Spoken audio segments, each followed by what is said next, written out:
Jueves 7 de julio del 2022, bienvenidos amigos y amigas a Noticias 7. Nosotros saludamos a nuestro querido compañero Felipe Espinosa. ¿Qué tal, Felipe? ¿Cómo estás? Muy buenas noches. Hola Verónica, amigos televidentes, muy buenas noches. Como siempre, gracias por permitirnos ingresar a sus hogares. Venimos recargados de información. Así es, enseguida damos paso a los titulares. Bienvenidos.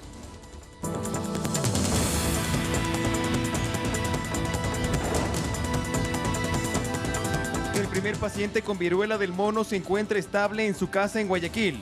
30 personas forman parte del cerco epidemiológico por esta enfermedad. Gobierno y CONAIE llegaron a acuerdos en la primera reunión como parte del Acta por la Paz. ARCSA advierte de posibles reacciones en el sistema nervioso por consumo del medicamento ciprofloxacina. En lo internacional, Boris Johnson presentó su renuncia como primer ministro de Reino Unido. En los deportes, Rafael Nadal se retira de Wimbledon por problemas abdominales y no disputará la semifinal contra Nick Kyrgios.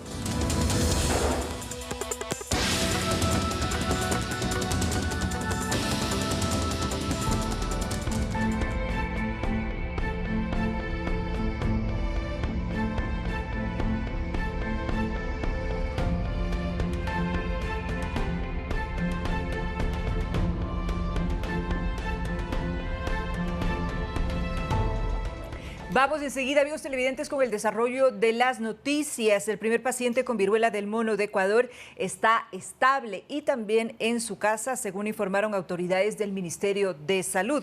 Desde el municipio de Guayaquil se explicó el proceso que se realizó para aislar al hombre de 30 años de edad con el primer caso confirmado de viruela del mono en el Ecuador.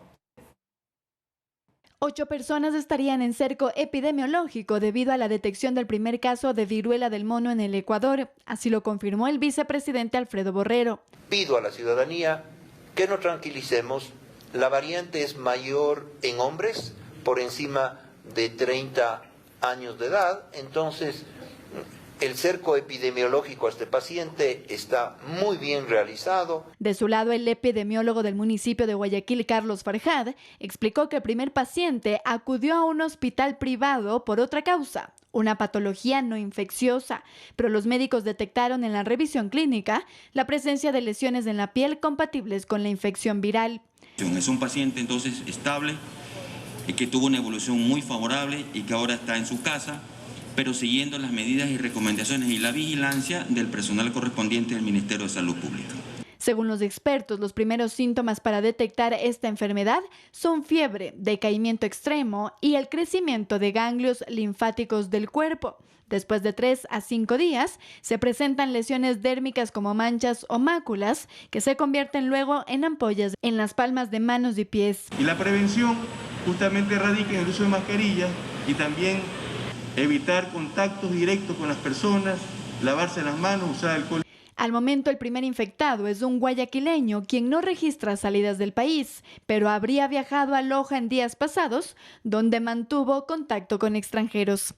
Andrea Orbe, Noticias 7. Y escuche con atención porque el COE Nacional resolvió recomendar el uso de mascarillas en lugares cerrados y abiertos, en donde no se garantice el distanciamiento social. La decisión fue tomada frente a la situación epidemiológica del país. Las cifras epidemiológicas del Ecuador no preocupan a rasgos generales, sin embargo, hay alerta por el incremento de casos en ciertas provincias. Como es la provincia de Guayas y la provincia de Manabí. Y también por la baja tasa de vacunación de las dosis de refuerzo. No vacunamos con la misma velocidad que vacunamos los primeros días. Según los datos del vacunómetro, el 39% de la población tiene la primera dosis de refuerzo, es decir, la tercera dosis, y la cuarta, apenas el 6%. Fuimos al centro de vacunación instalado en el auditorio de la empresa de agua potable de Quito, en donde, según nos cuentan, cada día aumenta el número de personas que acuden. Contamos con lo del paro, que también fue un poco de tropiezo para el punto de vacunación. Sin embargo, al momento ya tenemos gran afluencia, al momento ya está acudiendo las personas a colocarse su segundo refuerzo. Acontecimientos del país, creo que va a haber un repunte de casos y es importante estar protegidos. Y uno hay que ser consciente y vacunarse. Este es el segundo refuerzo y es necesario para que evitemos el contagio. Las autoridades y los expertos coinciden en el llamado a la vacunación, pues la inmunidad adquirida por la infección o la vacuna disminuye con el transcurso de los meses. Recordemos que son 6 meses, como máximo nos decían para vacunarnos. Al momento decimos que es 4 meses. La vacunación evitan muertes y evitan enfermarse de manera compleja. Carolina Basante, Noticias 7.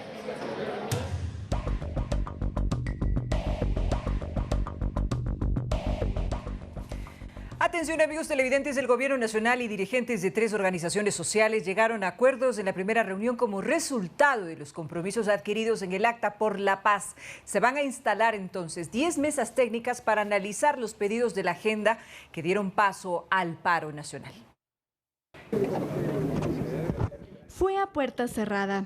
Por más de 2 horas en una de las sedes de la Conferencia Episcopal Ecuatoriana en Quito, se instaló la primera mesa técnica entre los dirigentes de 3 movimientos indígenas y autoridades del Gobierno Nacional.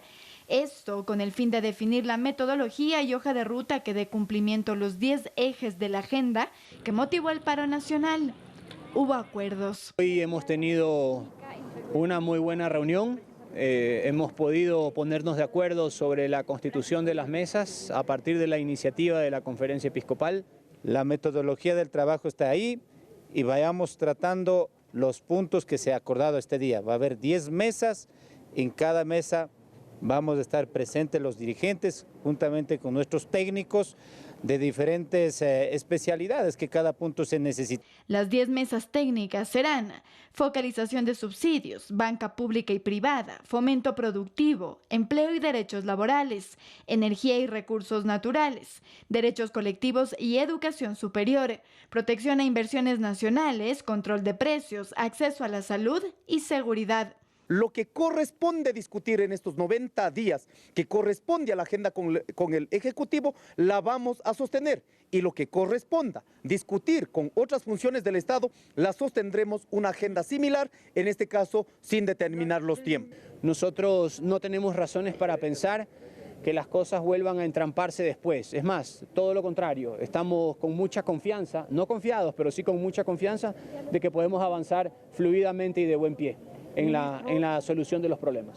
El trabajo arrancará el 13 de julio y se prevé que se reúnan en un inicio cada 10 días en las instalaciones de la Conferencia Episcopal. Andrea Orbe, Noticias 7.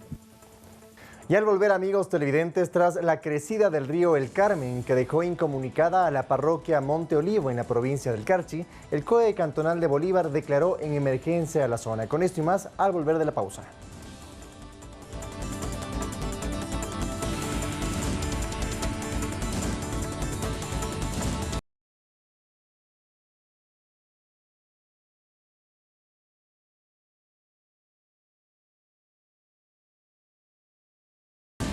Síguenos en nuestras redes sociales. Estamos en Facebook, Instagram y también en Twitter. Además, recuerda que somos retransmitidos por Pública FM Quito, Guayaquil y Cuenca 105.3, Manta 88.1, Loja 90.5, Pública FM.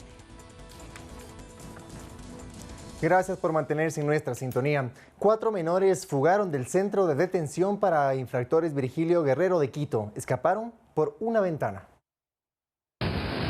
Aprovecharon que llegaba un nuevo interno al centro, treparon paredes, forzaron una ventana y los 4 huyeron por un centro de capacitación. Aproximadamente a las 9 de la noche era un ingreso de un adolescente. En ese momento, en el transcurso de tiempo que estaban solos los adolescentes, procedieron a romper 2 barras y salirse por la parte de los baños. Salieron a la parte de atrás del instituto y salieron corriendo por el frente del instituto. 3 estaban detenidos por robo y 1 por asesinato. Consiguieron fugar del centro. Tras lo ocurrido se reforzó la seguridad. No tener la visibilidad de la policía, señor guardia del CECAP se acercó a informar la novedad, por lo que inmediatamente se activaron los protocolos para la recaptura de los adolescentes. La Policía Nacional, para evitar esas novedades, instaló una nueva garita, la que no había aquí. Se instaló una nueva garita donde pasa un servidor policial encargado de la parte de atrás del centro penitenciario. Este es el segundo escape en lo que va del año. Meses atrás, otro interno huyó, mientras que en mayo se registraron incidentes dentro de las instalaciones que pudieron ser controlados por los guías. Empezaron a lanzar piedras, palos, entonces tuvo que intervenir el grupo de la policía. No hay heridos, van a salir solo a los que estaban supuestamente en la flagrancia. La foto y la información de los fugados ya está en manos de los agentes de investigación para ubicar a los menores infractores.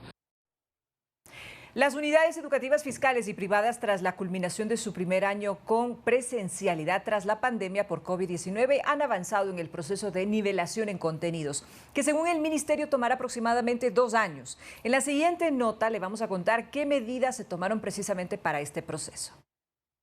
En marzo de este 2022 se dio el retorno con el 100% de la presencialidad en todos los establecimientos, y esto permitió que el régimen Sierra Amazonía termine su segundo quimestre en la presencialidad. El subsecretario de Fundamentos Educativos, Andrés Ruiz, explica cuáles son los cambios que han realizado para el proceso de nivelación por la virtualidad. Currículo priorizado con énfasis en competencias comunicacionales, matemáticas, digitales y socioemocionales. Tomar las destrezas con criterio de desempeño y los elementos curriculares esenciales para focalizar el proceso de enseñanza. Pese a que transcurrido solo un quimestre en presencialidad, Ruiz expresa que estos cambios han fortalecido conocimientos. Se han implementado proyectos interdisciplinarios que además permiten desarrollar habilidades y destrezas que con los anteriores métodos educativos no se daban. Potenciar y ponerle al estudiante en el centro del proceso de aprendizaje, todo eso además en un entorno de aprendizaje interdisciplinario, donde puedan las asignaturas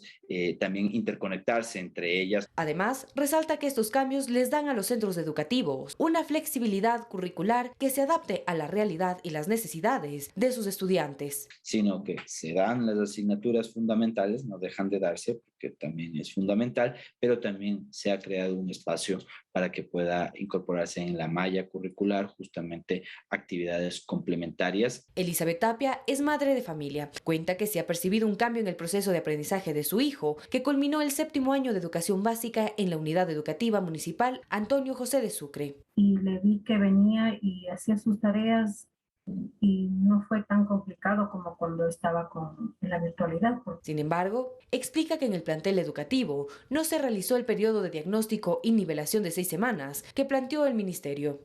O sea, no les tomaron ningún prueba de diagnóstico ni en cómo estaban, como para decir de pronto algún tema, alguna cosa que tengan que reforzar. No fue así, continuaron con los temas. La ministra de Educación, María Brown, expresó que según las evaluaciones académicas, el proceso de nivelación podría tomar entre 2 a 5 años. Manuela Bedón, Noticias 7. Esta tarde en el Palacio de Carondelet se posesionó al nuevo ministro de Salud. Manuela Bedón nos tiene un informe completo. Esta tarde, desde el Palacio de Carondelet, se posesionó a José Ruales como nuevo ministro de Salud, el cual expresó que luego del primer año de gestión se vienen nuevos retos para el ministerio, como la incorporación de medicina preventiva, medicina alternativa, la incorporación de tecnología en la red pública de salud y el trabajo interdisciplinario. Estamos con eso garantizando también que el presupuesto pueda ser asignado a las poblaciones más vulnerables, especialmente la atención de las enfermedades catastróficas, de enfermedades oncológicas, incluso aquellas que se tienen que financiar a través de procesos judiciales. La salud siempre tiene que trascender las ideologías, la política, porque tiene en la base la vida de la gente, la garantía del derecho a la salud, la construcción de un sistema de salud que sea equitativo, que revierta como un principal eje de la política social las desigualdades en nuestra población. El presidente de la República, Guillermo Lasso, resaltó la formación académica de Ruales y expresó que se debe trabajar desde varios frentes. Seguiremos trabajando desde varios frentes a todo nivel y en todo el territorio nacional para resolver los muchos problemas y deficiencias del sistema de salud. Esa seguirá siendo la misión de nuestro nuevo ministro de Salud, José Ruales. Además, se anunció la conformación de un comité sectorial de salud liderado por el vicepresidente Alfredo Borrero y un comité de seguridad liderado por Luis Enrique Coloma. Esta semana se realizaron 6 cambios en el gabinete presidencial, empezando por los ministerios de Economía y Finanzas, el Ministerio de Transporte y Obras Públicas, el Ministerio de Vivienda, la Secretaría de Educación Superior, la presidencia del Instituto Ecuatoriano de Seguridad Social y esta tarde el Ministerio de Salud Pública. Con cámara de Giovanni Murillo, la asistencia técnica de José Espinosa, Manuel Abedón, Noticias 7. Este jueves el ministro de Economía, Pablo Arosemena, se reunió con el representante del Banco Mundial para América Latina, Boris Weber, con el propósito de afianzar vínculos de cooperación para el desarrollo de programas y proyectos que continúen propiciando la reactivación del país. De igual forma, mantuvo una reunión de trabajo con representantes del Fondo Monetario Internacional.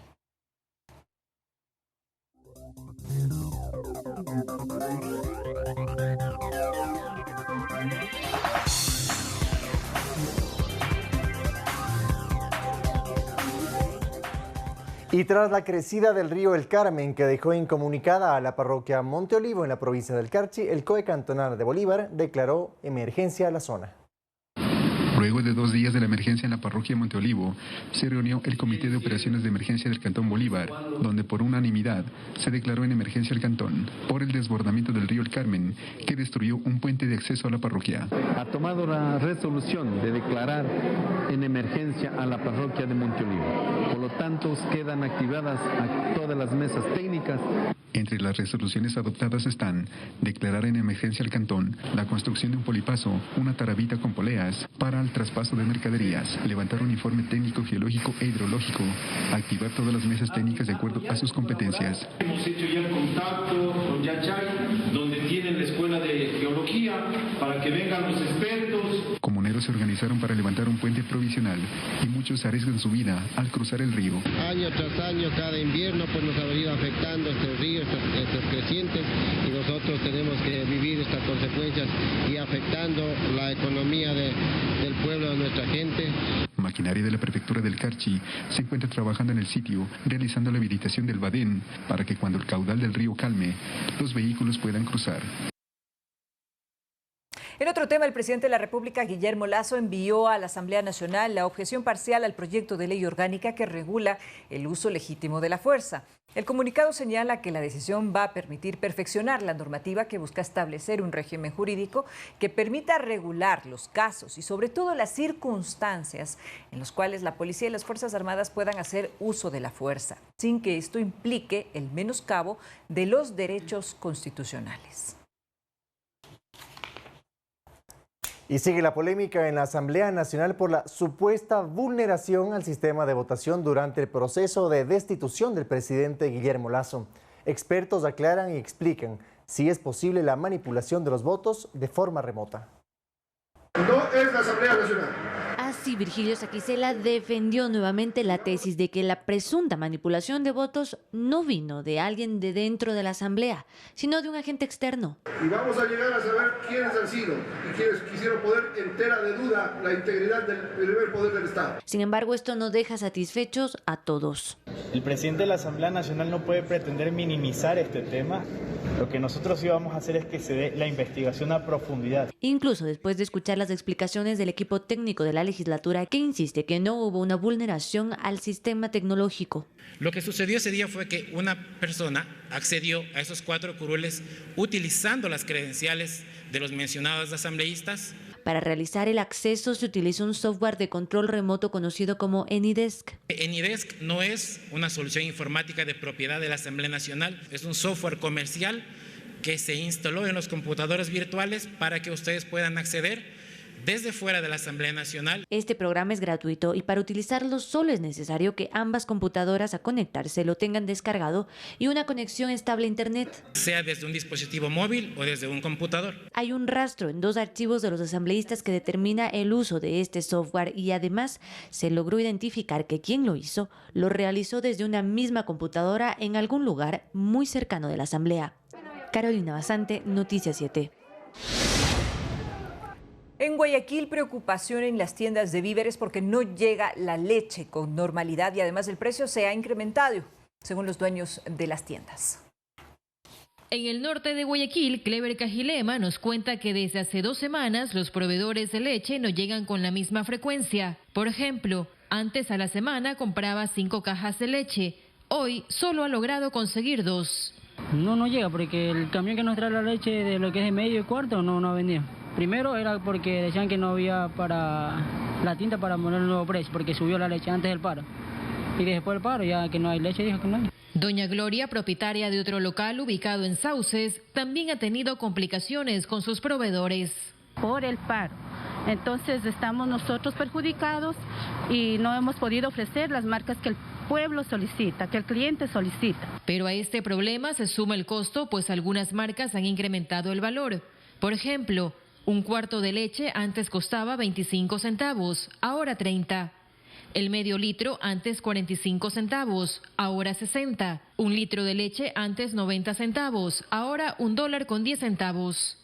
Entonces nosotros ponemos en los zapatos del cliente y tenemos que ofrecer las leches económicas, pero no se puede conseguir y se han visto afectadas la mayoría de la familia ecuatoriana. Dicen que anhelan seguir trabajando como antes, por lo que esperan que conforme pasen los días, todo se normalice.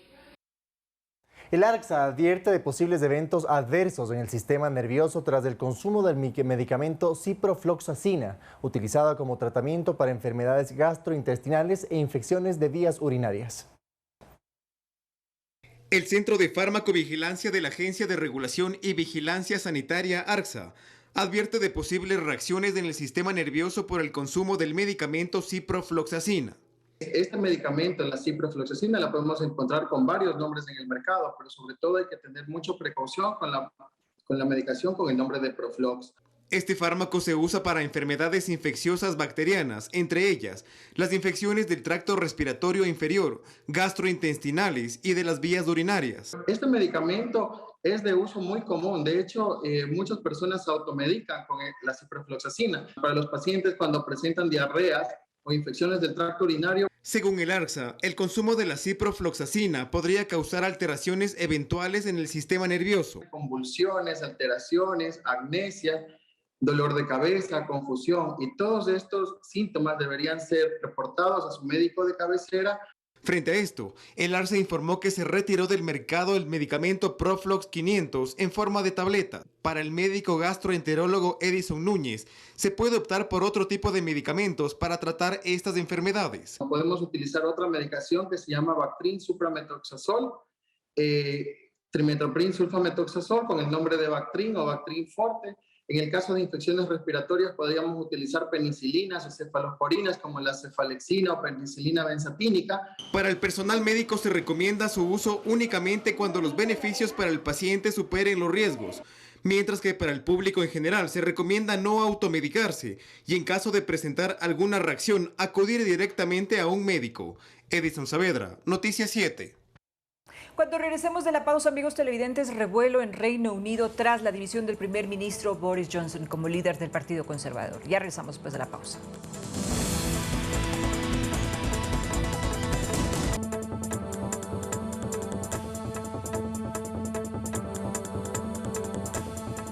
Vamos enseguida con las noticias del mundo, amigos televidentes. Revuelo en el Reino Unido tras la dimisión del primer ministro Boris Johnson como líder del Partido Conservador. Johnson, quien es señalado por una serie de escándalos, va a seguir en el poder hasta el mes de septiembre, cuando se defina quién es su sucesor. Boris Johnson no aguantó la presión y finalmente dio un paso al costado. Este jueves hizo público su renuncia como líder del Partido Conservador. Amigos míos, en la política nadie es indispensable. Y nuestro sistema brillante y darwiniano producirá otro líder que estará igual de comprometido con el hecho de llevar este país hacia adelante en tiempos difíciles. Johnson llegó al poder hace 3 años con los mejores resultados electorales de las últimas 4 décadas. Sin embargo, su gestión se vio empañada por una serie de escándalos como realizar fiestas en la presidencia de gobierno en pleno confinamiento en 2020 y 2021, que finalmente terminaron minando su credibilidad y perdió el apoyo de su partido. En un intento para frenar la crisis, realizó cambios en su gabinete. He acordado con el señor Graham Brady, el presidente de nuestros diputados en el Parlamento, que el proceso de elección de ese nuevo líder comience ahora.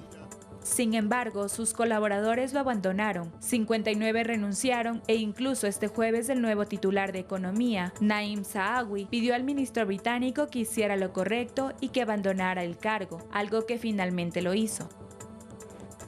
En otro tema, la viruela del mono sigue sonando las alarmas de la Organización Mundial de la Salud. Varios países de América Latina ya cuentan con casos de este virus endémico en regiones de África. Celia Mendoza se encuentra en la ciudad de Nueva York y nos tiene un informe al respecto.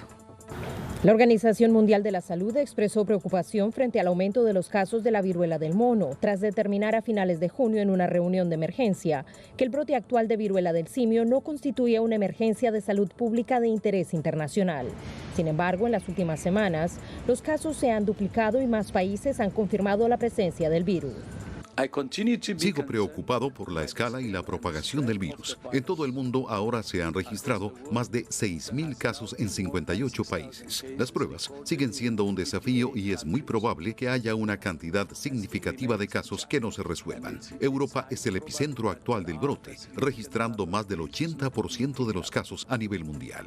El doctor Tedros Adhanom Ghebreyesus, director de la OMS, aseguró que su agencia sigue el desarrollo de este brote en el hemisferio occidental.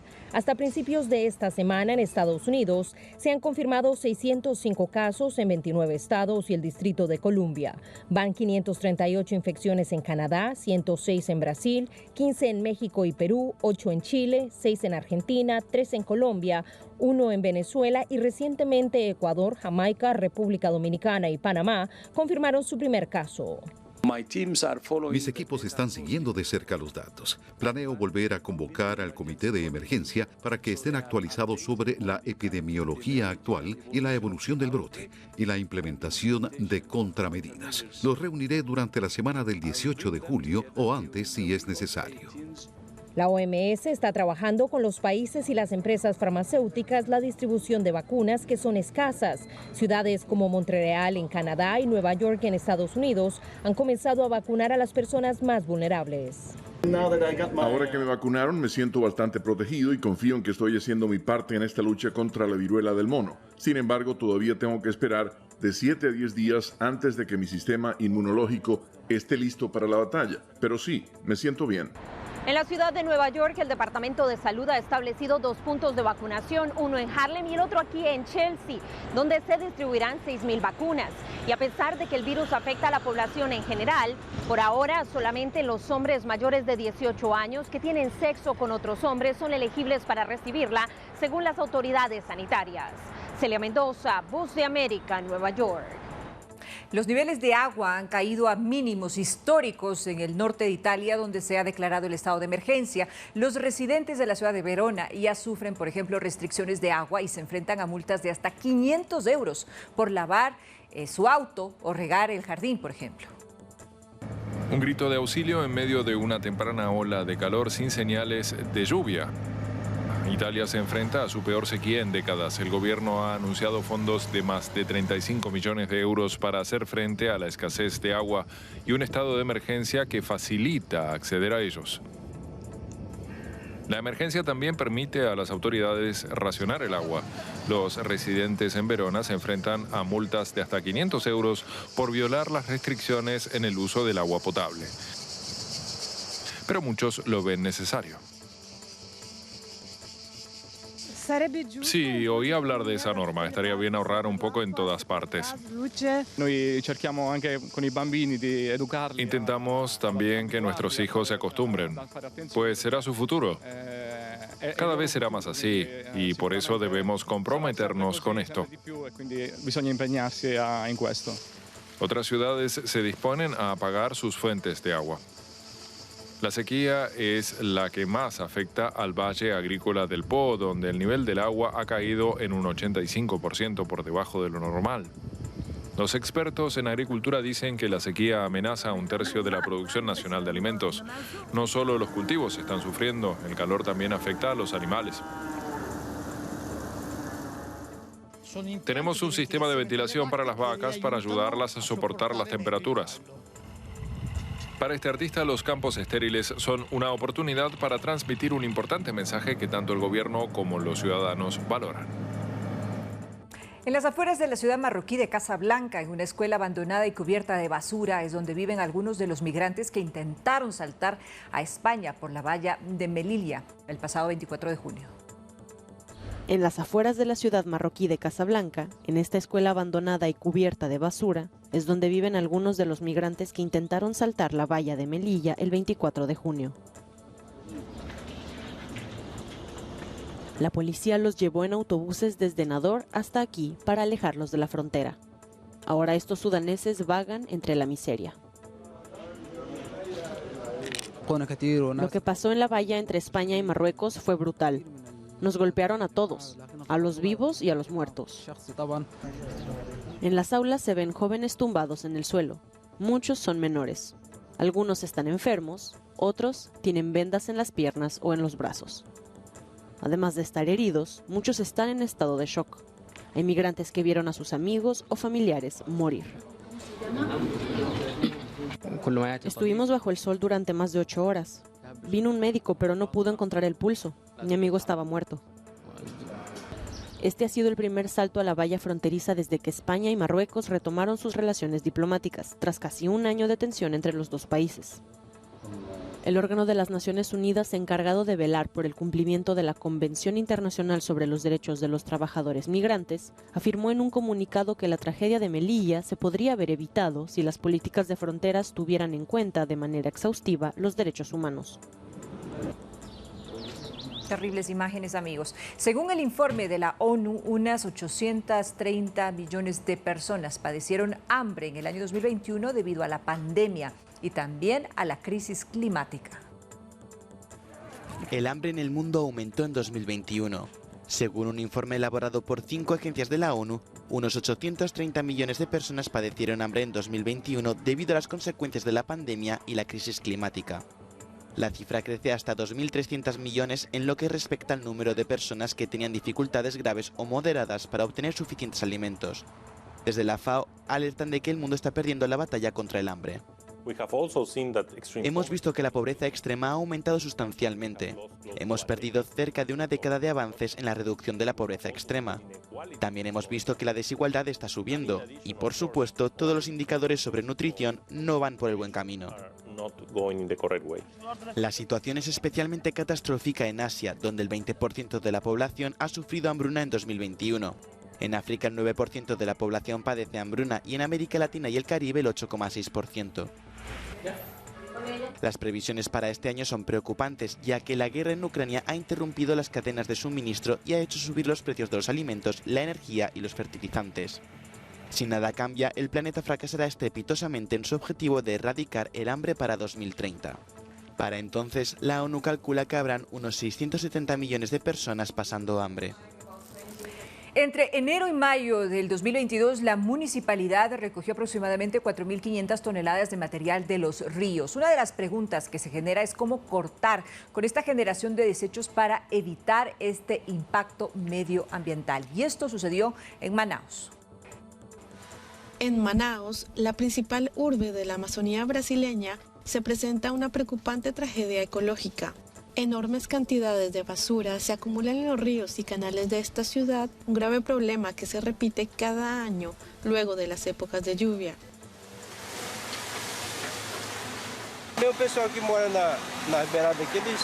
Los que viven en los bordes tiran los desechos directamente al igarapé. Pocas personas los echan a la basura, creo que alrededor del 20%. La gente no ayuda a conservar la naturaleza. Comenta un habitante de esta ciudad donde cada día se recogen 30 toneladas de basura. devendo para la sociedad ese cuidado porque... La población sigue debiendo a la sociedad ese cuidado porque toda esta basura puede contaminar nuestro río Negro. Es así que la concienciación de la población será muy gratificante para nuestra ciudad. Explica este funcionario de la municipalidad, lo que genera la pregunta de cómo cortar con esa generación de desechos. Es así que se requiere un compromiso social y político que incluye cambios en los hábitos de la ciudadanía para resolver un problema que tiene un gran impacto medioambiental en esta ciudad ubicada en el corazón del llamado pulmón del planeta. Mientras continúa en México la violencia contra la prensa, se hacen esfuerzos por mejorar los mecanismos de protección, inclusive con el apoyo ahora del gobierno estadounidense. Pero como nos dice Vicente Calderón, existe escepticismo ante un panorama sombrío en este tema. La legislatura del fronterizo estado de Baja California se dispone a acoger una propuesta de la gobernadora para modificar el Código Penal tras el asesinato de 2 periodistas en Tijuana. La pena corporal será mayor para el sujeto activo que se atreva a lesionar a un periodista. Pero en los foros hubo pocos periodistas. El hermano de Lourdes Maldonado, una de las víctimas fatales, acudió a otro encuentro para mejorar los protocolos de protección para la prensa. Mi hermana tenía botón de pánico del teléfono, tenía todas las cosas, ¿no? No sirvió de nada, ¿no? Aunque hay un mecanismo de protección federal, buscan reforzar los sistemas locales. Hay alrededor de 16 estados que tienen ley local. Baja California no la tiene. Sin embargo, Baja California es de los pocos estados de la República que tienen un mecanismo de protección. El gobierno estadounidense respalda a los comunicadores mexicanos. Los Estados Unidos sabe que es importante para tener la libertad de expresión para una democracia. El consulado norteamericano en Tijuana acerca a expertos en seguridad. La libertad de la prensa está bajo ataque y exige una respuesta urgente. Con más de una decena de homicidios, este 2022 es uno de los peores años para el periodismo mexicano. Apenas en junio mataron al reportero Antonio de la Cruz en Tamaulipas y este mes en Jalisco, Susana Mendoza sobrevivió a un ataque a puñaladas ocurrido cuando salía de su programa de radio. Vicente Calderón, Voz de América, Tijuana, México. Atención, Chile inició la campaña sobre la consulta popular de su nueva constitución, mientras que la Unión Europea plantea incluir el derecho al aborto en la Carta de Derechos Fundamentales del bloque comunitario. Les vamos a contar más detalles a continuación. Chile inició una campaña para el sufragio del próximo 4 de septiembre sobre las propuestas de la nueva Constitución. El tiempo que tienen los chilenos para analizar y debatir los 388 artículos que tiene el borrador de la nueva Carta Magna antes de ir a las urnas es de 2 meses. Los ciudadanos representarán su última palabra a través del voto del 4 de septiembre, mismo día que se definirá si se mantiene la actual Constitución o si se establecen nuevas alternativas para generar un cambio en el país sudamericano. Europa se prepara para enfrentar una nueva temporada de incendios forestales. Bomberos de diferentes estados se encuentran desplegados para atender la sequía existente en diferentes países del sur del viejo continente, ya que los científicos señalaron que podría convertirse en la peor de la historia. El aumento de altas temperaturas y el efecto de la sequía más duradera podría facilitar la propagación de incendios. Este jueves, el Parlamento Europeo aprobó una resolución que condena el deterioro de salud, los derechos sexuales y reproductivos de las mujeres en Estados Unidos. Con 324 votos a favor y 155 en contra, se aprobó esta resolución, la misma que incluye la convocatoria para incrementar la ley del derecho al aborto en la Carta de Derechos Fundamentales de la Unión Europea. La Unidad de Inteligencia Financiera de México informó que el expresidente Enrique Peña Nieto es investigado por recibir transacciones financieras por más de 26 millones de pesos después de su mandato entre 2012 y 2018. Presuntamente, los movimientos bancarios se realizaron en 3 partes, por lo que la entidad financiera señaló que Peña Nieto supuestamente sostiene vínculos corporativos con 2 empresas en donde se detectaron irregularidades fiscales y financieras. Cuando regresemos, amigos televidentes, tenemos los detalles ya de la información deportiva. Y lamentablemente para quienes seguimos a Rafa Nadal, él se retira del campeonato de Wimbledon por una lesión abdominal. Les tenemos los detalles cuando regresemos de la pausa. Ya volvemos.